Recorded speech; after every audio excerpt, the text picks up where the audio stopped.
Well, I just finished painting, but it's so hot out, it's dried really fast. Of course, Maya and Ava have to test it out right away, but it seems to be dry enough they're not leaving footprints. Um,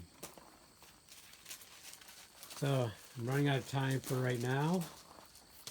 I did end up putting more screws in. I noticed there was some loose ones when I was cleaning them all off.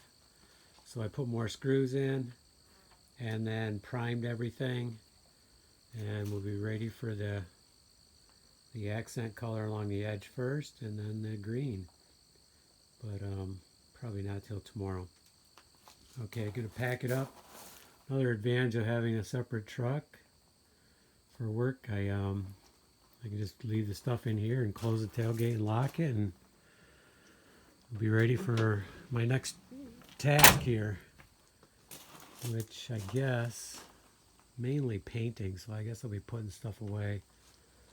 Okay, it's looking good, and it doesn't look like a huge deck, but boy, it takes time.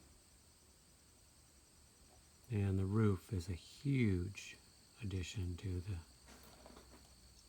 the comfort of it. Okay, let's call it a morning. What do you think, Ava?